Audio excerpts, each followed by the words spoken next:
একটি লম্ব বৃত্তাকার শঙ্কুর তির্যক উচ্চতা 15 সেন্টিমিটার এবং ভূমিতলের ব্যাসের দৈর্ঘ্য 16 সেমি হলে শঙ্কুটির পার্শ্বতলের ক্ষেত্রফল অপশান এ 60 পাই বর্গ সেমি, অপশান বি 68 পাই বর্গ সেমি, অপশান সি 120 পাই বর্গ সেমি, ডি 130 পাই বর্গ সেমি। তাহলে তির্যক উচ্চতা এল ইকুয়াল টু 15, মনে করি ভূমিতলের ব্যাসার্ধ আর একক, সুতরাং 2r equal to 16, r equal to 16/2 কাটা ইকুয়াল 8 সেমি। সুতরাং পার্শ্বতলের ক্ষেত্রফল পাই আর এল বর্গ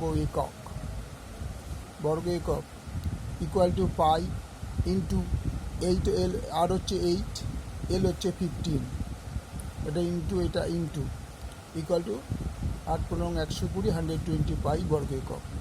এটা একটা। 2 নম্বরটা কি বলছে, দুটি লম্ববৃত্তাকার শঙ্কুর আয়তনের অনুপাত 1:4 এবং তাদের ভূমিতলের ব্যাসার্ধের দৈর্ঘ্য অনুপাত 4:5 হলে তাদের উচ্চতার অনুপাত কত? Option A 1:5, option B 5:4, option C 25:16, option D 25:64।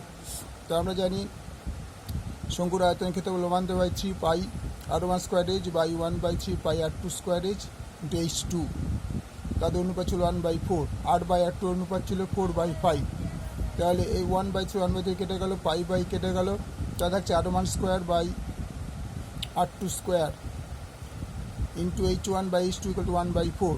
r1/r2 বদল লিখে 4/5, তাহলে এই r1/r2 জায়গায় 4/5 তার স্কোয়ার ইন্টু এটা হচ্ছে into h1/h2 equal to 1/4।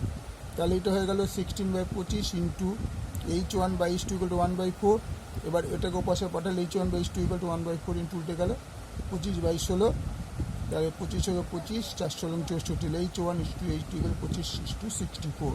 Okay, thank you.